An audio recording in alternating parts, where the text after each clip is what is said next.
If you've ever struggled with weight gain or obesity, you know that shedding that excess weight oftentimes involves more than a simplistic, eat less, exercise more, approach. There's more to body composition than diet and exercise. That being said, if we nail those two elements most of the time, we'll definitely be on a better path to achieving a healthy weight.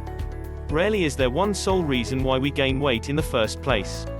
Likewise, we need to take a broader look at how to effectively shed excess weight and body fat.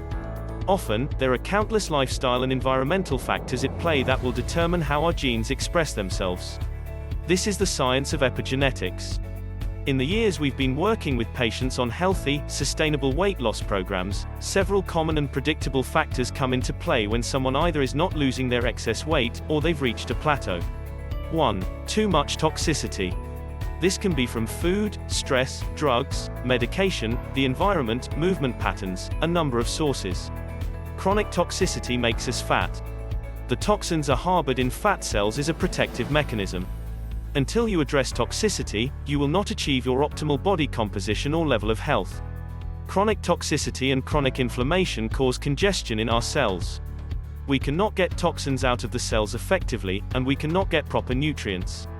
Also, the function of the hormone receptors on the cell membranes gets skewed. We can end up with insulin resistance and leptin resistance, both of which interfere with our body's ability to metabolize effectively. Dumping in drugs and supplements thinking this will fix things is not the right way to go. Correct the cause. Address the reasons for the toxicity and inflammation in the first place, and be sure to work with the right professionals to help you address this. 2. You think you're eating healthy, but you're actually not. The marketing from the food industry can get to us. Time and time again I hear people choosing products because they said healthy, or natural, or low calorie, or low fat, or low carb on the package. If your diet is primarily from boxes, bags, cans, jars, and another packaging, it's not as healthy as you may think. Eat real food. 3. Too much stress. Stress is a form of toxicity. Stress is normal. We are supposed to be able to adapt to stress. It's why we have the fight or flight response. It's perfect for short-term, acute stress. Unfortunately, our culture seems to suffer from chronic stress. Some sources are blatantly obvious, like financial stress, career stress, relationship stress, and so on.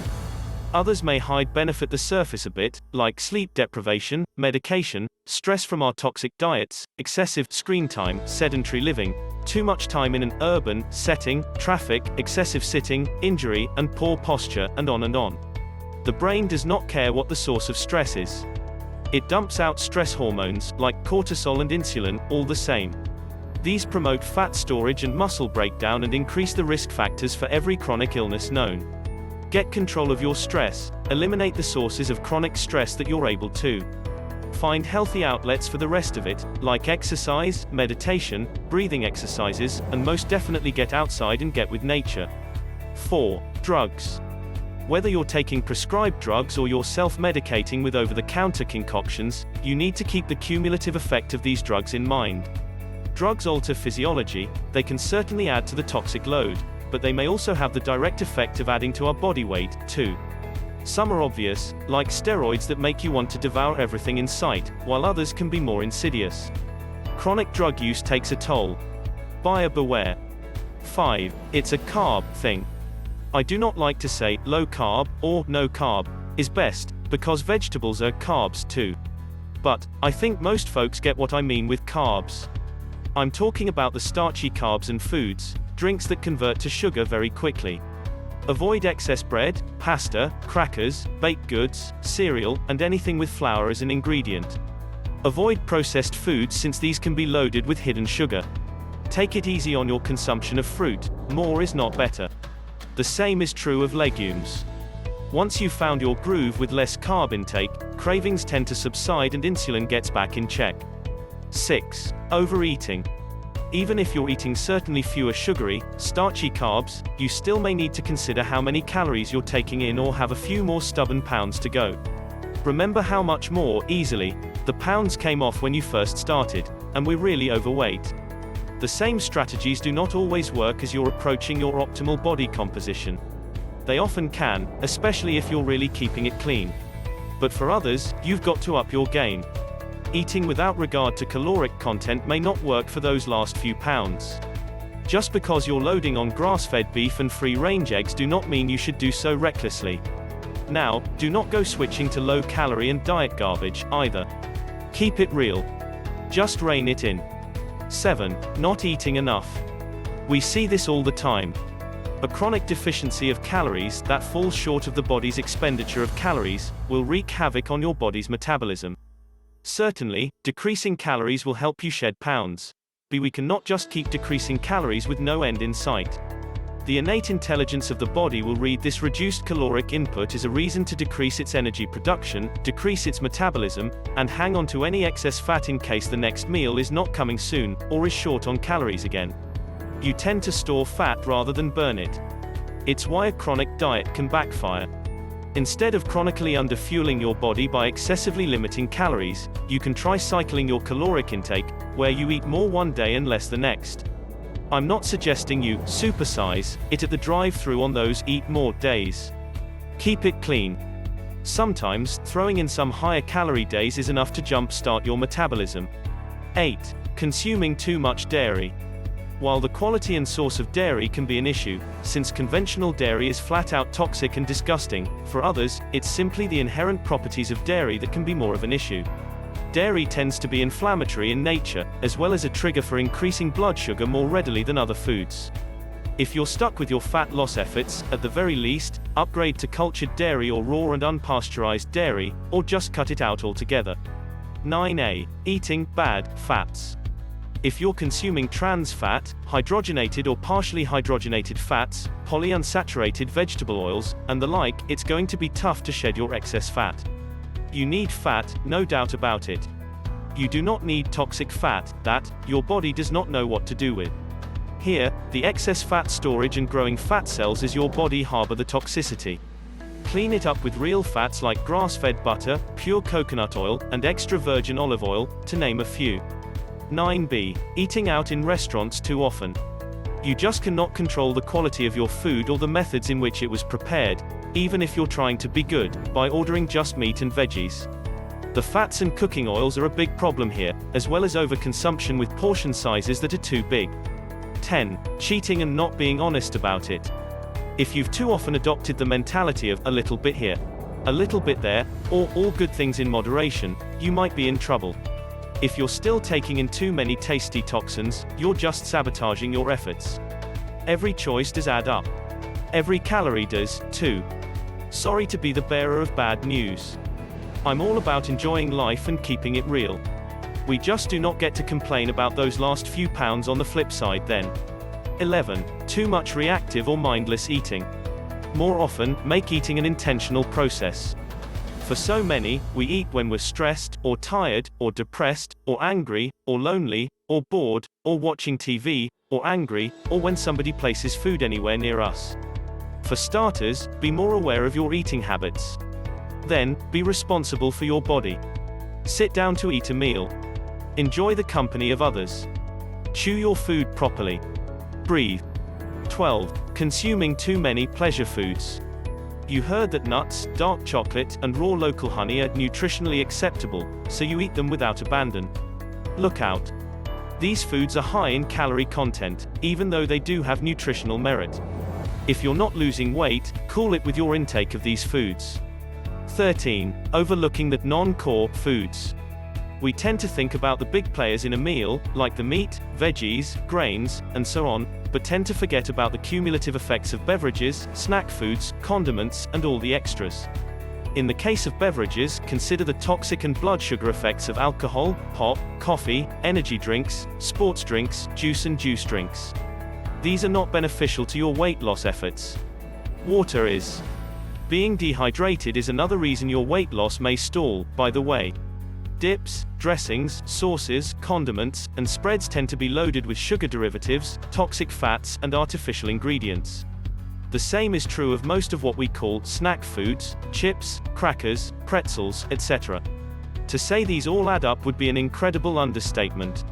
Consider not only the additional calories but more importantly, the increased toxic load. 14. Take out the trash. Clean out your pantry, fridge, freezer, cupboards, anywhere you keep your food stash. Get rid of the junk that will not help you on this journey. This should happen at the beginning of any intentional weight loss or health gain effort. Out of sight, out of mind, out of your belly. Do not bring garbage into your house. It will sabotage your efforts. 15. Your self-talk is lying to you. Why are you trying to lose weight? What pain are you trying to avoid? What pleasure are you seeking? Know your reasons inside and out. Your daily self-talk needs to reflect these new and improved beliefs.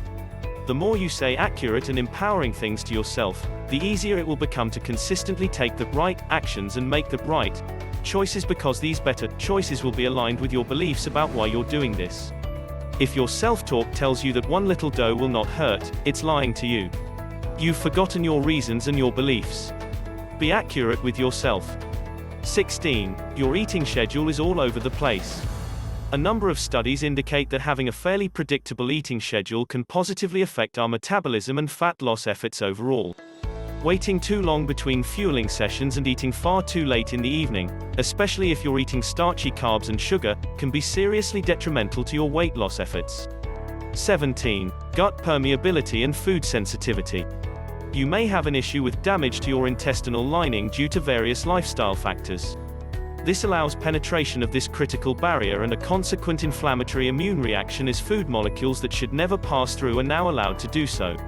We can be inaccurately labeled as having a food sensitivity, when really, it's a gut issue resulting in a chronic immune response.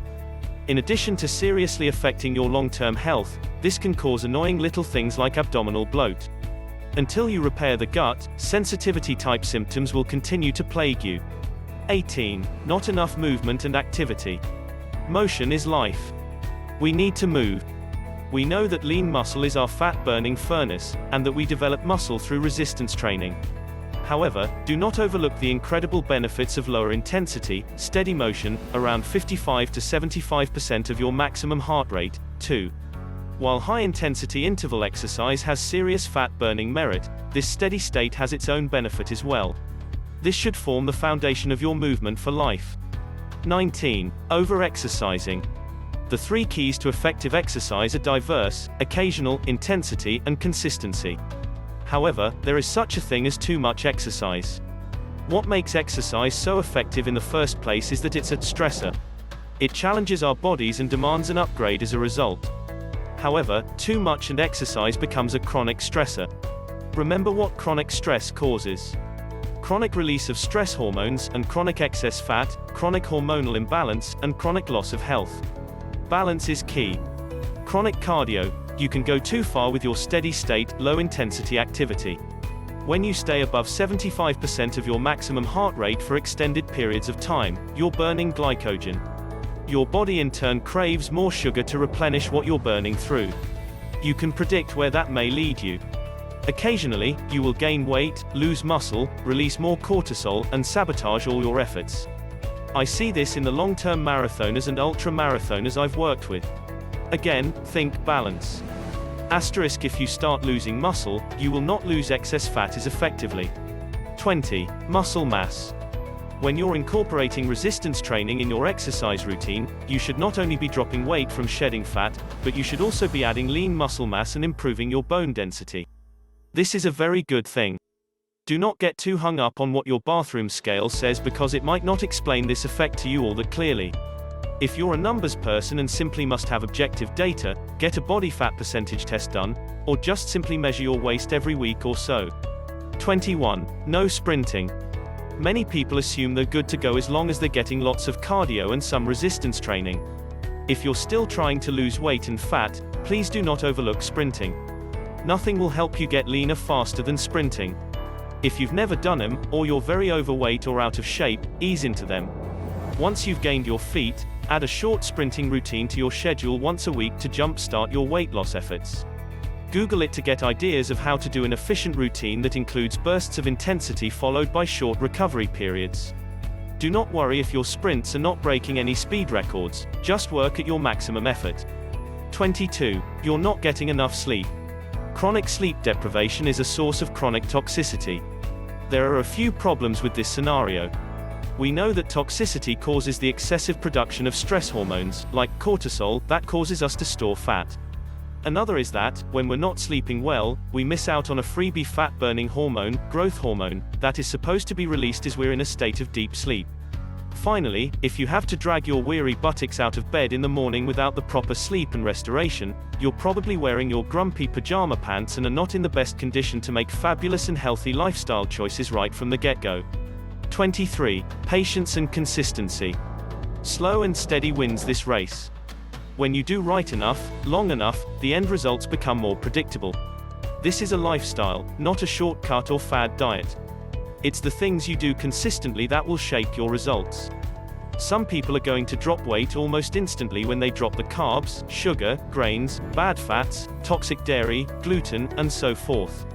Others will take a few weeks for their bodies to kick it into gear. Either way, you've just got to feel confident that you're doing the right things for your body, regardless of how quickly it's showing you the results you'd like. This is about gaining health, not just losing weight. They have to go hand in hand in order for your success to be sustainable. 24. You're obsessing. When weight loss, or nutrition, or supplements, or calorie counts, or exercise becomes your sole focus, we're in trouble. Becoming extreme is not the goal here. This is about living a healthy, happy life, remember. Of course, diet and exercise are critically important. However, there's more to life than psychoanalyzing every morsel of food in sight or trying every miracle supplement out there.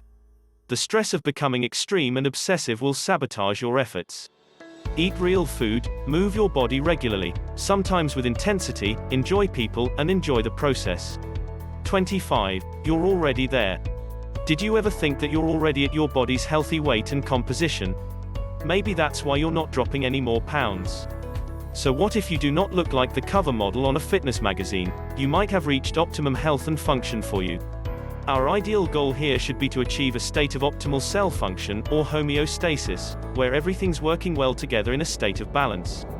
When that's happening, our metabolism is doing its job properly, we feel good, we look good, we're functioning good, and we're healthy for the long run. I've got news for you. Often, we tend to reach that state of optimal cell function with a body fat percentage a bit higher than what you're seeing in magazines and in fitness competitors. I'm absolutely not knocking him, but it's important to point out that the major have done some extreme training and dieting in order to achieve that look for a certain event or time period. It's awesome to see, it's just not necessarily a sustainable way of life, nor does it need to promote optimal cell function for the long run. If your body is leaner, more energetic, more capable, more balanced, and you've reduced your risk factors for all chronic illness, then it would behoove you to enjoy it and enjoy your new, healthy life. If you enjoyed this video and want to see more, give it a thumbs up, share it with your friends, and do not forget to subscribe as we share more information at Healthy Balanced Club website.